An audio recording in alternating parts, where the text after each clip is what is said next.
All right, ladies, we are live. I always like to give it about 30 seconds for people to pop in case they're just getting the notification or they're a little behind before we get started.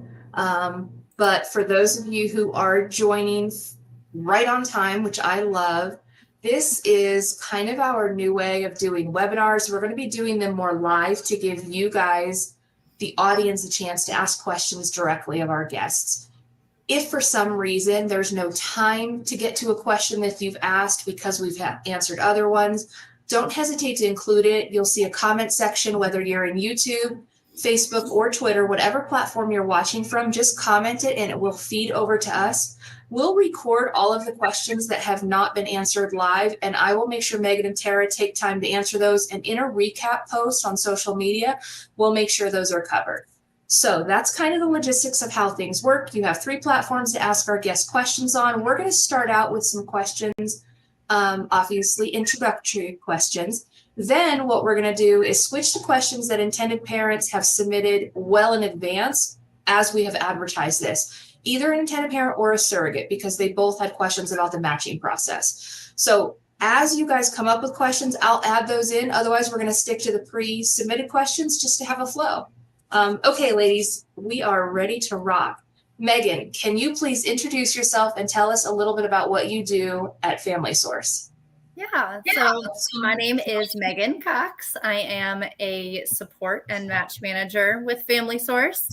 Kind of what that entails is just, supporting our intended parents through the matching process, ensuring that they're comfortable with all their matching details and kind of providing some education to them about the match process and how it works and what to expect along the way. And then it is my goal to find that perfect match for them based off all of that criteria and facilitate match meetings and all of that good stuff to prepare them to move on to case management and go along on their journey.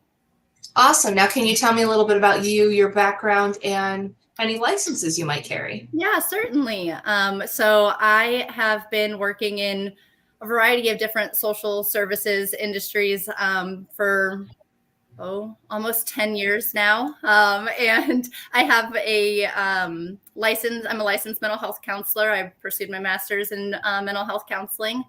So I've worked in different areas with children and family building in some way for quite some time now, and have been with Family Source for a little over 7 months now. So moving right along and enjoying every step of the way with my new role and working with the matching team.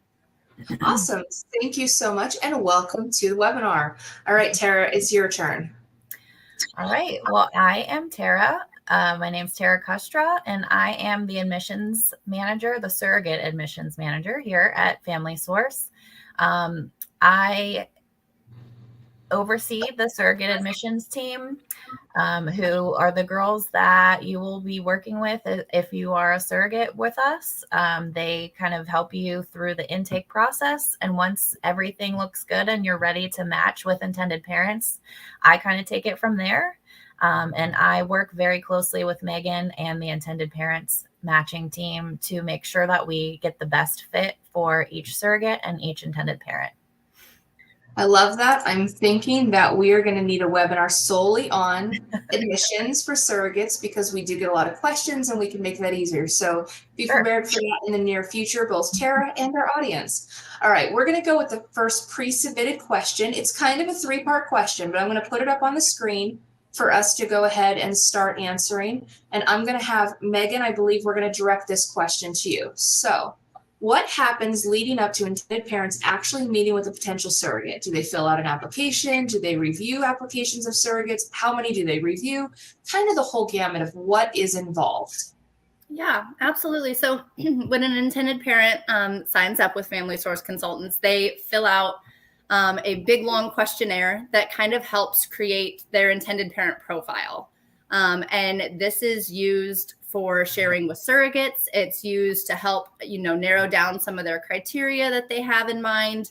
And they'll meet with me. We'll review it, make sure it all feels great. And surrogates do the same thing when they sign up. So they sign up and create the same profile is what we call them. And again, outlines, her medical history and things like that. And intended parents then get to see that when it's time to start reviewing those profiles.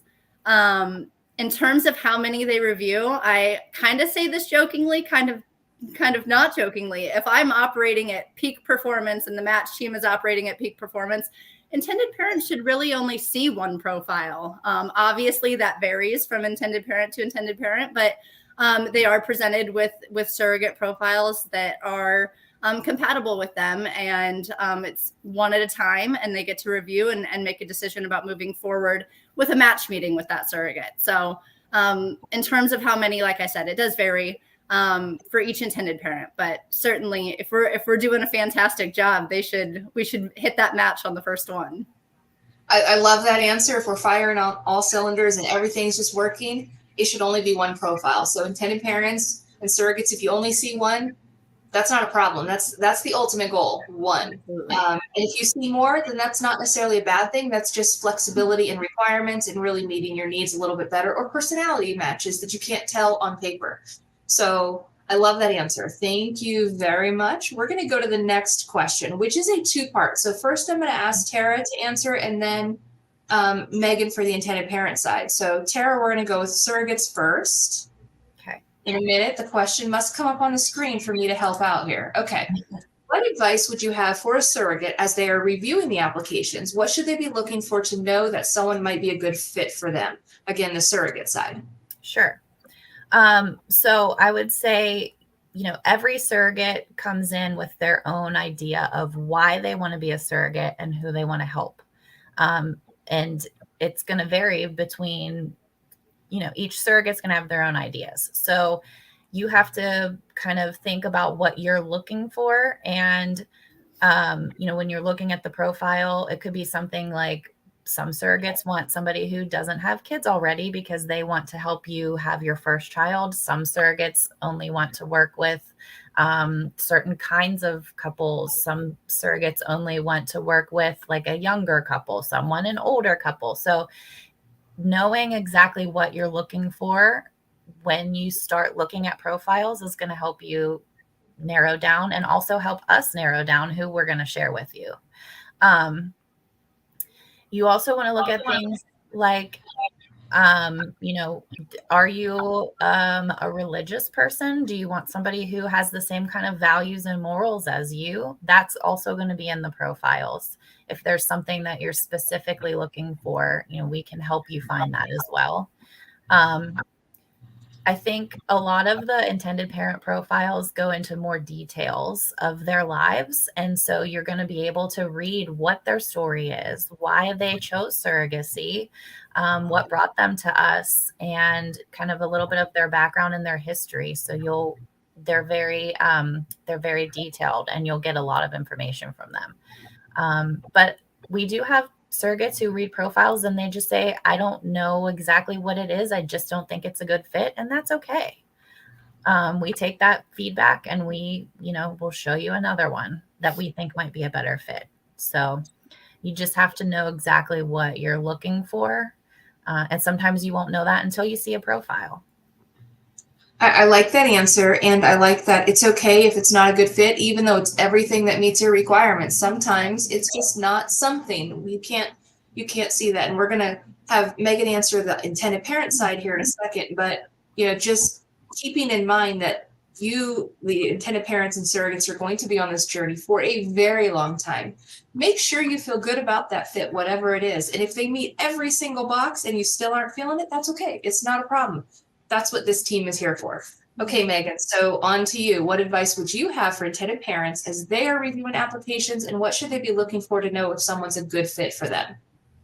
Well, I think, just kind of to piggyback off what Tara said, I think knowing what your expectations are ahead of time, really kind of having a good idea and having that conversation if they're a partnered intended parent, having that conversation with your partner of kind of what is it that we're looking for? What are those like nooks and crannies that are important to us? And again, like Tara said, sometimes you don't know that until you see a profile that you're like, oh, that's missing this piece that, I envisioned it having. And I think, when it comes down to being a good fit, obviously we can look at black and white criteria items all day long, but it's got to have that gut feeling. You have to read it and feel that connection with that person, or at least some spark of a connection that you think will be able to be built upon during the match meeting. So I think as intended parents are reviewing profiles, just making sure that they feel comfortable. At the end of the day, you have to be comfortable with moving forward with that surrogate, and comfortable with, if there are some criteria items that you're going to be a little more lenient on, you have to be comfortable with that decision at the end of the day. So it's really important to just kind of know what your expectations are going into it so that you're comfortable moving forward. I'm going to add to that. Know what your expectations are and clearly communicate them with your team that is working for you, because if the Megans and the Taras don't know, they can't help. So make sure you clearly communicate every requirement, no matter how small you may think it is, and then you can cross things off that you decide aren't as important, but at least start with everything so we don't have to assume we've got it all. I think that's a big thing I'd like to make sure that everyone is aware of. Is there anything you guys want to add to that piece of what I just said? No, I love that. We're very intuitive, but we're not mind readers, so we try our best. That's for sure. Agree. Yes, for sure. Okay, the next question, I believe is for Megan again. What does an actual match meeting look like? How long do they take? Who attends? Does it get hosted? Kind of everything. What does it look like? Yeah, absolutely. So once, a surrogate has seen an intended parent profile, the intended parents have seen hers, and they're all like, yes, this is great. Let's get together for a meeting. The match manager on the case, typically, depending on availability, is the one who facilitates the meeting. We have both intended parents or a single intended parent dependent present, and then the surrogate and her partner, if she has a partner as well. In terms of how long it takes, that really varies. Just depending on the personalities that are in the meeting and how many questions they come into it with, and just kind of how that spark happens throughout the meeting kind of dictates how long it is. I'd say anywhere from 30 minutes. I've had some marathons before, that's for sure. So, it just depends. So we certainly don't want to cut off any communication. We want them to feel comfortable moving forward. So we certainly let them, kind of dictate the length of that a little bit.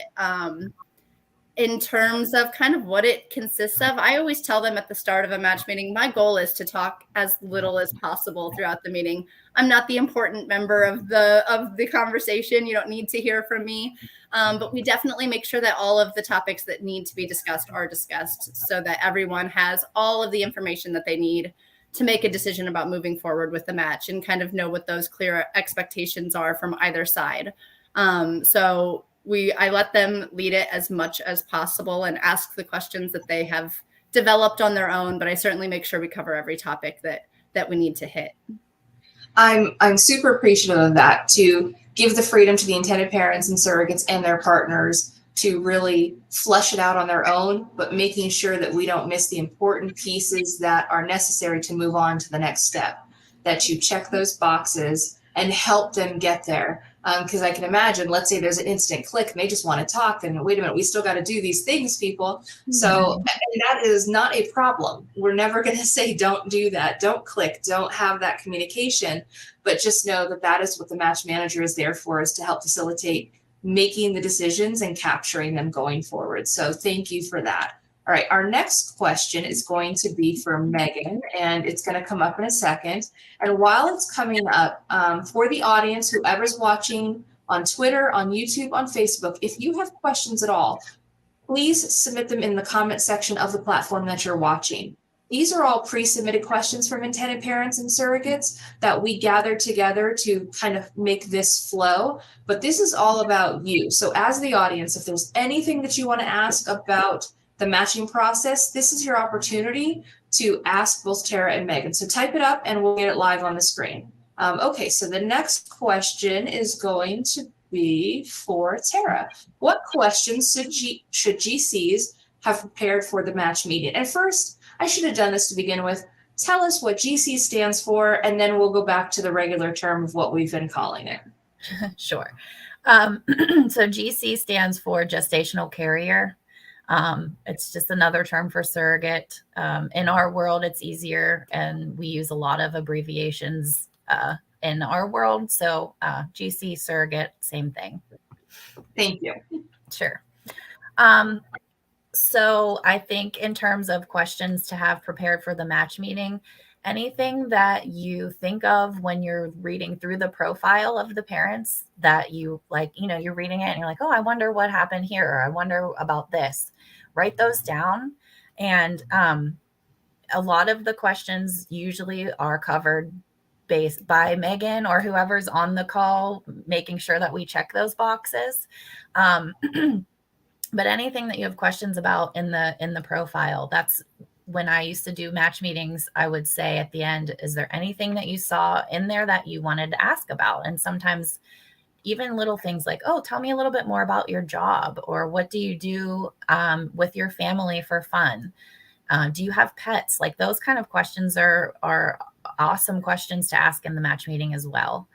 But I think specific for the GCs or the surrogates, things that you might want to know more about their clinic, where is the clinic located exactly?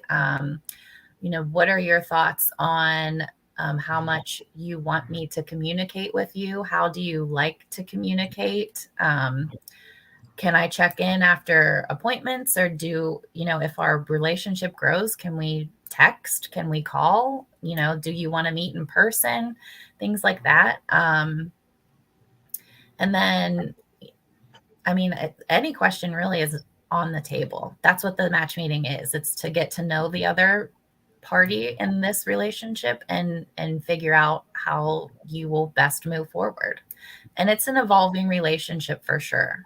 It's going to start out a little bit slow and hopefully grow as time goes on. So I love that. We have the follow-on question for you, Megan, but when I started in this industry, I think I just posted it twice in the comments. So my apologies to anyone who just saw the double comment there come up.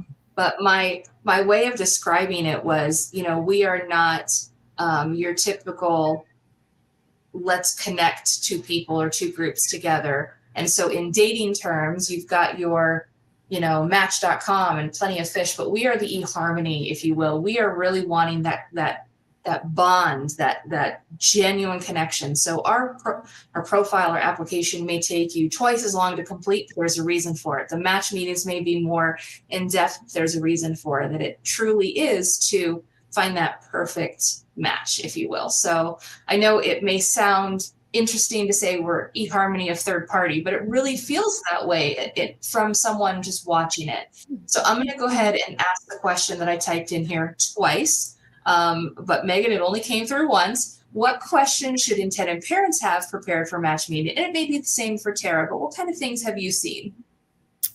Yeah, I've seen some intended parents come in with a giant long laundry list of questions that they have. And I love that, because they usually cover, everything that I would have made sure that we covered throughout the meeting. It's wonderful when they've thought of all of those things. So I think it's just a matter of, going back again to just knowing what your ideal situation is going to look like, and being able to ask questions so that you feel comfortable making that decision about moving forward. And does it fit within what your expectations are going to be down the line?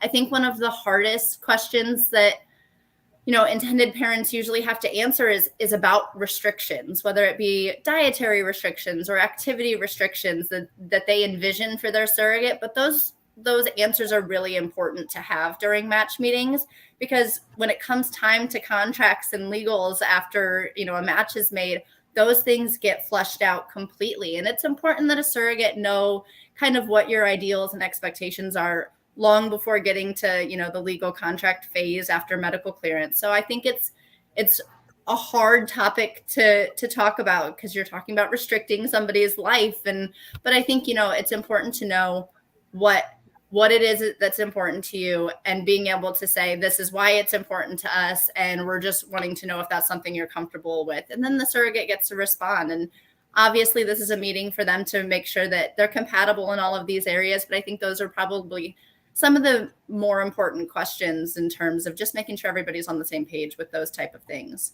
Like Tara said, other, just get to know you questions are great as well.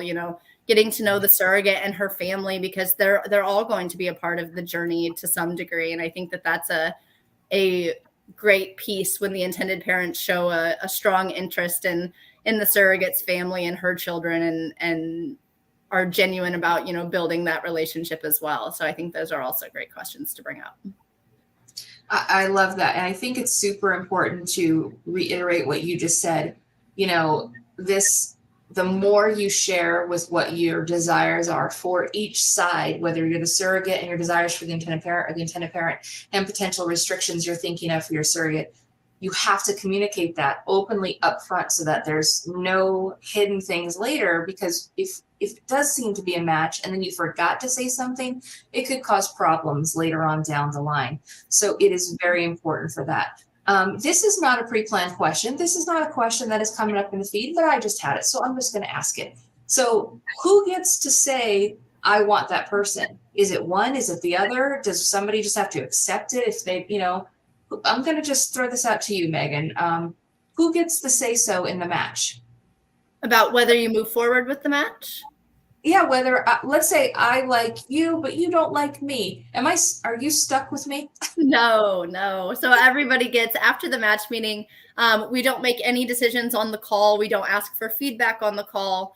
Afterwards, we just ask that everybody follow up with an answer within 24 hours. And we do that separately. The GC intake specialist is who reaches out to the surrogate that they're, comfortable working with. And then myself or whichever match manager is assigned to the intended parents reaches out to them and asks, do you have any more questions? Are there any other questions I can get answered for you before you make a decision? And then everybody gets to make that call for themselves personally. And nobody is stuck in a match. If a surrogate didn't feel that connection, she's going to get to see another profile and move forward elsewhere. And same with the intended parents. Nobody's stuck at that point. Thank you. I asked that specifically because I am on social media a lot, and there's a lot of interesting things that are talked about, and they're not always accurate things. Mm-hmm. And this actually has come up occasionally, like, oh, you don't get a choice. Of course, everybody gets a choice. It's utterly silly to think you don't. I just wanted to hear it from the person who actually is a part of the matching, so that it's not just me speaking it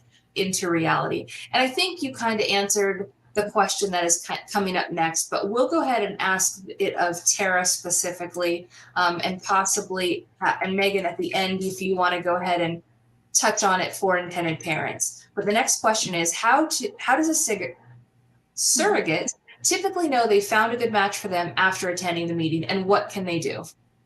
Sure. So I would think, after a match meeting, you get to know the person, you've asked all your questions, you get to, see what their thoughts are on the whole journey, their values, things like that. I think it's like you said, it's kind of like dating. Like, after you get off that call, whether you want to move forward with them or not. You have a feeling that you think that you would be happy to work with them for the next year plus and have them be a part of your life. And if you don't have that feeling, then you need to let us know and we'll find somebody else for you. But I wanted to actually add, after you asked your last question, that I would say 99% of the time after the match meetings, people are moving forward, because we do such a good job on our end of making sure that we have compatible matches, that once they meet each other finally in the meetings, they're like, yes, this is the person. Yes, let's go. Let's get this going. I love it. So on the flip side of that, and if there's nothing else to add really, Megan, we can just move on to the next question. But how does an intended parent typically know they found a good match for them? Is it immediately after the meeting? What does your experience tell you?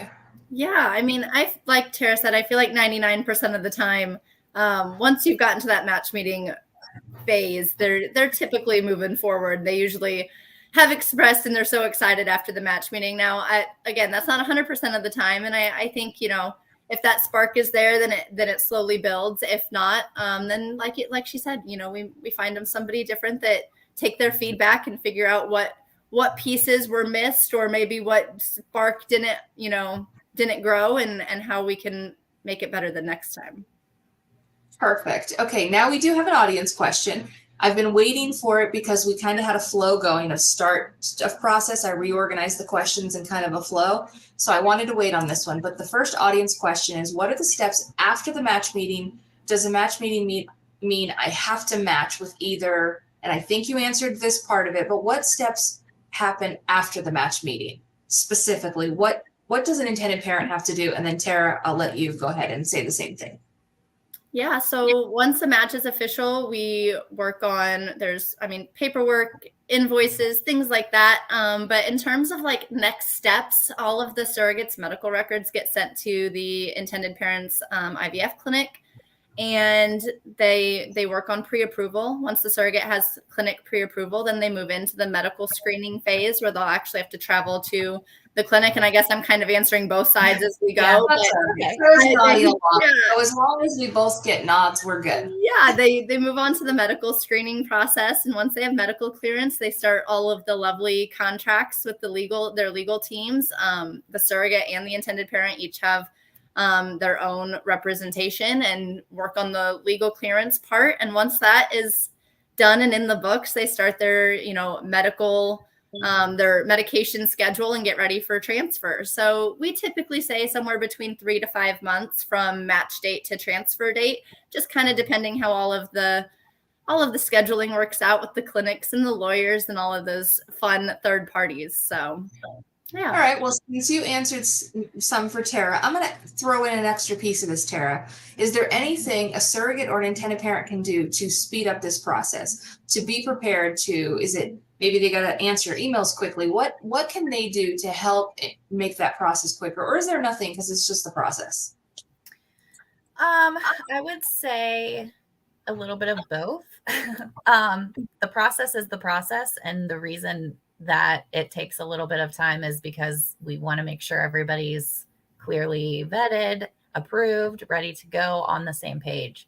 On the other hand, yes, especially from the surrogate side, as soon as you are matched, like Megan said, we send your records over to the clinic for them to review just medical records. And that will take a little bit of time. But once we get to that, you get that pre-approval and we get to the medical clearance phase, the more responsive to communications from the clinic, from us as an agency, from your intake coordinators, the more responsive you can be and keeping us in the loop of everything, because at this point it's going to go based on your cycle of, so it's going to take a little bit of time, but we need to know all these important details. So if you can be responsive and just keep us in the loop, that's going to help everything move along more quickly on the GC side for sure. Well, and I think on the intended parent side as well, being cognizant that so many of our intended parents have been working with their clinics probably for a long time and have been going through this journey or some sort of, IVF related journey for quite some time. And some haven't talked to their clinic in a while. And I think it's always important to make sure as an intended parent that you're maintaining that relationship with your clinic. Make sure that your doctor is still there, hasn't retired. Make sure that you don't need to, maintain every so often having some sort of consult appointment with the doctor. We've had matches happen and then a clinic won't review records until they meet with the intended parents because they haven't met them haven't seen them in so long. So just making sure that you're maintaining your relationship with your clinic so that when we do start to do this pre-approval process and the medical clearance and all of those things, that isn't just another thing that holds up the process for them. I think that is great advice. So thank you for jumping in and both of you answering that question.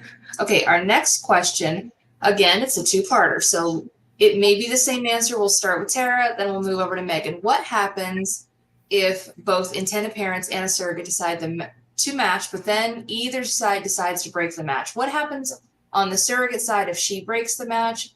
And maybe then we'll go to Megan, or maybe it's what happens if the surrogate wants to break the match? And what does that mean if an intended parent wants to break the match for the surrogate? Kind of answer from both sides of the surrogate, and then or just both of you talk at the same time, however it works. Sure. There's so many different reasons why a match could break and who breaks it and most of the time it's nobody's fault. Things happen. So when a match breaks, both parties will go back to matching, is what we call it. So you will be reintroduced to your match manager as an intended parent, and as a gestational carrier, you'll be reintroduced to our intake coordinator, whoever you were working with before. And we will just make sure that everything on our end is up to date with whatever reasoning, if you had transfers and they failed, or if you didn't even make it to transfer yet, we just make sure that all of our paperwork is up to date on our side, and that you are okay to move forward with another match. And we'll share more profiles and hope that, this time it will be a better result. But there's no, negative action that happens when a match breaks, because there's so many different reasons why it could break. Nobody, you won't get in trouble and things like that. So it's okay. If it happens, it's okay. And we'll fix it and find you another match. I love that. Okay, Megan, anything you'd like to add from the intended parent side? I think just from the IP side, in terms of, like Tara said, there's so many reasons a match could break. So if it broke for medical reasons, or the surrogate chose to break the match, we'll work, no matter why the reason, we'll work quickly to try to find a new match for them. But also there could be some associated fees, obviously, with the intended parents and what packages include and things like that. So in terms of the reason behind the match breaking, it's just always important to reference your service agreement to ensure that you know kind of what is associated with the breaking of the match. But certainly, just like Tara said, everybody comes back to matching, and we work our hardest to get them matched again and hopefully result in a better outcome the next time. I love that. Okay, before we move on to the next question, another reminder for the audience on all the platforms. We're coming to the end of this webinar, and I don't want you to not get your questions answered. So if you've been watching this and we've answered your questions, then yay. If you're watching this and we haven't, feel free to go ahead and comment. You can comment anonymously directly to me, and we'll get that question answered. We don't have to necessarily show it on the screen if you make it anonymous, but I want to make sure we're addressing any of the needs about the surrogacy matching process for you. Again, if we haven't and you aren't comfortable asking live, that is completely okay. You can contact anyone at Family Source at any time, and we will get these questions answered. So this is not the only place you'll ever get to hear about this topic. We are open to talk about it whenever you contact us. All right, the last question I have, and I'm going to start with you, Megan, but I think I want both of you to answer it, even though I think I only asked it originally of Megan. But let it come up here, and then I'll go ahead and show it. Without revealing identifying information, can you tell us about a match that was particularly rewarding for you to be a part of facilitating? Oh, that's so hard. I like how Tara gets time to think about hers, right? Well, I already know my answer. Oh, good. I love that. Do you have time to think while Tara answered? I mean, I just don't know that I have a specific. I feel like every match meeting I sit in on, I feel so, it really is why we do what we do. I mean, the match meetings really, that is the prize for us. So yeah, to be a part of any match meeting really just feels awesome to watch those connections happen. And especially the ones that you get off of and you're like, I can start the paperwork. Like, I know yeses are coming in. Like, you just know, like, they already feel so comfortable with each other, and tears are shed throughout the call, and all, it just really, that's why we do what we do. So I don't know that I have a specific. I think I hold a very special place in my heart for my first match as a match manager that I ever made. So I think that's probably my favorite, which isn't particularly like rewarding because of how the match meeting went. It just was the first one that I made, and I love to see updates of how that journey is going. So I think that's probably the one that holds the candle in my heart. So I love that. Tara, all right, you are ready. Go ahead, share yours. Well, no, I agree with Megan that they all the match meetings are always so heartwarming and reminds us why we do what we do. And especially the parents that I used to work with who would, you'd meet them in the first meeting and they would say, this is our last chance. This is our last embryo. This is our last chance. We've done this for so long. We've been through so much heartbreak. And if this doesn't work, then we're just going to give up. So like, you are our last chance. And so finding them a match and moving them forward is definitely one of the most rewarding. And the one that I was originally thinking of, some intended parents that I worked with that were amazing, but just for some reason, they just kept getting passed on, and multiple shares. And finally, and same with surrogates, we've had surrogates that way as well. And finally getting them to a match meeting, getting them to, find their match. There's a match for everyone. So, finding those ones that are a little bit harder to matches, getting them through the meeting and getting them moving on is also super rewarding because of all of the work that goes into it. But then you build a relationship with them, and you want personally for them to get matched as well because you become invested. So I think those are the ones that really stick in my mind. I like that. It was a slightly loaded question because I know every match meeting is beautiful, Sure. right? It is. It's the reason behind everything. But if one stood out, like that one that took a little longer, I think that would have been nice to know. And this is just the question that came in from the intended parent is, what sticks with you, what stays with you? And I think I like the answer the best that they all do, but the first one is the one that you remember, or this one specifically. So we are coming to the close of this webinar, and I kind of want to just close out with, and then I'll ask for your final closing statements, ladies. But this is not just what we do. It is truly who we are. There is, I don't think, one person that is employed by Family Source that has not been touched by infertility, struggles, third-party reproduction as a intended parent, recipient parent, egg donor, or surrogate in some way. Maybe it's not them directly. It could have been their immediate family member or best friend, but everyone is here for a reason. It is absolutely what we do, but it is who we are. We feel it with you every step of the way. So don't think that we're just here to do it.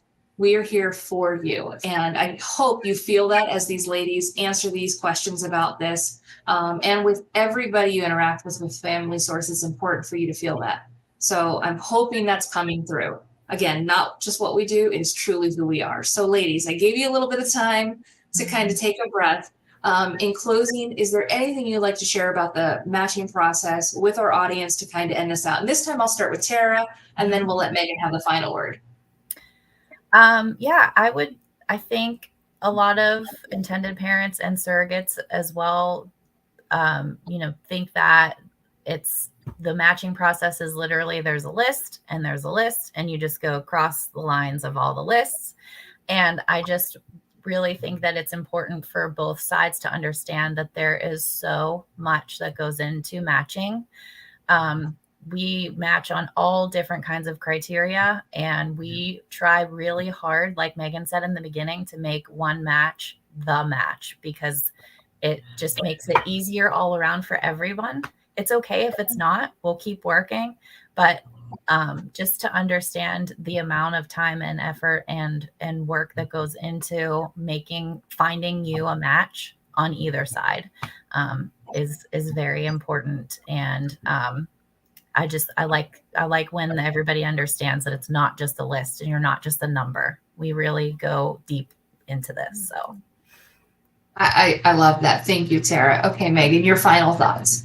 Well, I think just to kind of piggyback off what Tara said, it truly is one of the hardest parts of the journey in terms of being in matching, and just there's so many unknowns and just what that all looks like and all the different pieces of criteria. It really is, a giant puzzle of putting all of these pieces together and finding all of the right fits. And there is so much work that goes into finding that perfect fit that's going to move forward into a great match. And I think just everybody realizing what all of that is and being comfortable with that. And it's part of the journey. And we love like she said, nobody's just a number. There's no master list. We work as hard as we can to find these matches as quickly as we can.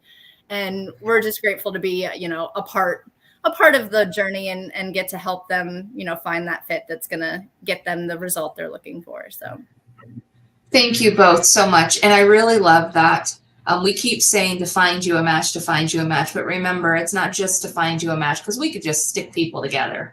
That's not what we do. We're looking to find the match. Bold, underlined, italicized, the match, right? And so it may take a little bit longer. They're going to spend so much time making sure it's right, but it's going to be the right one. And if things fall through after that, life happens. But definitely focusing on the match. So thank you both so much. We have not received any other audience questions. It doesn't mean we won't get any after the fact. And if we do, we'll share those publicly. This video is available on our Facebook forever now. And you can also subscribe to our YouTube channel or just go to our website. Within the hour, it will refresh and upload to our actual website under webinars, and you can definitely check us out there. So thank you both, ladies, and I hope everyone has a lovely day. Thank you. Thank you.